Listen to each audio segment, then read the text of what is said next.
Friends, welcome to sunrise Joshi. నేను మీ Saritha. Today recipe ఏంటంటే friends, గుంత పొంగనాలు. వీటిని కొన్ని చోట్ల పులుంటని కూడా అంటుంటారు. దీన్ని మనం దోశ పిండితో కానీ లేక ఇడ్లీ బ్యాటర్తో కానీ ప్రిపేర్ చేసుకోవచ్చు. దీన్ని మనం బ్రేక్ఫాస్ట్ రెసిపీగా యూజ్ చేసుకోవచ్చు, ప్లస్ ఈవినింగ్ స్నాక్స్లా కూడా ప్రిపేర్ చేసుకోవచ్చు. చాలా టేస్టీగా ఉంటాయండి. ఇది మనం చేయడం కూడా చాలా ఈజీ. ఇప్పుడు మనం దీన్ని ఎలా ప్రిపేర్ చేయాలో చూద్దాం. ఒక పెనం పెట్టుకొని ఇందులోకి 1 టేబుల్ స్పూను ఆయిల్ తీసుకోవాలి. ఆయిల్ అనేది హీట్ ఎక్కాక ఇప్పుడు ఇందులోకి 1/2 టేబుల్ స్పూను ఆవాలు, 1/2 టేబుల్ స్పూను జీలకర్ర, 1/2 టేబుల్ స్పూను ఉద్దిపప్పు మొత్తం కూడా మిక్స్ చేసేసి తీసుకుంటున్నానండి. ఇవి కొద్దిగా ఫ్రై అయ్యాక ఇందులోకి 3 మీడియం సైజ్ ఆనియన్స్ని సన్నగా కట్ చేసుకొని తీసుకోవాలి. ఆనియన్స్ లైట్గా ఫ్రై అయ్యాక ఇప్పుడు మనం ఇందులోకి 1/2 కప్పు క్యాప్సికమ్ తీసుకోవాలి. మీరు క్యాప్సికమ్ ప్లేస్లో పచ్చిమిర్చిని కూడా సన్నగా కట్ చేసుకొని తీసుకోవచ్చు. వీటన్నిటిని వేసి ఫ్రై చేసుకోవాలి.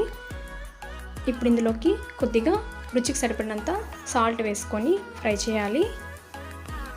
ఇవి కొద్దిగా ఫ్రై అయ్యాక ఇందులోకి సన్నగా తరిగి పెట్టుకున్నటువంటి కరివేపాకును వేసి ఫ్రై చేసుకోవాలి. చివరిగా కొద్దిగా పసుపు వేసుకొని కలిపేసుకొని దింపేసుకుంటే సరిపోతుందండి. ఈ మిశ్రమాన్ని పక్కన పెట్టుకొని ఇప్పుడు ఈ మిశ్రమాన్ని దోశ పిండి బ్యాటర్లో కలుపుకోవాలి. పిండి బ్యాటర్ అనేది ఈ విధంగా ఉండాలండి. మరి పలుచగా ఉండకూడదు, మరి గట్టిగా ఉండకూడదు. ఈ కన్సిస్టెన్సీలో ఉన్నప్పుడు ఆల్రెడీ మనం ఫ్రై చేసి పెట్టుకున్నటువంటి మిశ్రమాన్ని వేసి బాగా కలుపుకోవాలి. ఈ కన్సిస్టెన్సీ వచ్చే విధంగా పిండిని తయారు చేసుకొని పక్కన పెట్టుకోవాలి. ఇప్పుడు మనం గుంత పొంగనాల పెనం పెట్టుకొని స్టవ్ను మీడియం ఫ్లేమ్లో పెట్టి కొద్దిగా ఆయిల్ అనేది ఈ విధంగా వేసుకోవాలి.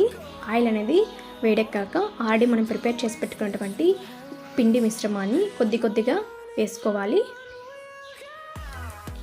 అన్నిట్లో పిండి మిశ్రమం అనేది వేసుకున్న తర్వాత మూత పెట్టి 2 నిమిషాలు ఫ్రై చేసుకోవాలి. 2 నిమిషాల తర్వాత మూత తీసి చూసి ఇలా వాటిని టర్న్ చేసుకోవాలి. అన్నిటిని ఈ విధంగా టర్న్ చేసుకున్న తర్వాత మూత పెట్టి 1 మినిట్ వరకు వీటిని ఫ్రై చేసుకోవాలి. 1 మినిట్ తర్వాత మూత తీసి చూస్తే గుంత పొంగనాలు అనేవి మనకి రెడీ అయిపోయాయండి. చాలా టేస్టీగా ఉంటాయి. వీటిని మనం ఇప్పుడు ఒక సర్వింగ్ బౌల్లోకి తీసుకొని సర్వ్ చేసుకుంటే సరిపోతుంది. మీరు కూడా ఒకసారి తప్పకుండా ట్రై చేయండి. చాలా బాగుంటాయండి. ఇలాంటి సింపుల్ అండ్ సూపర్ రెసిపీస్ కోసం మన సన్రైజ్ జోషి ఛానల్ని తప్పకుండా సబ్స్క్రైబ్ చేసుకోండి. Thanks for watching.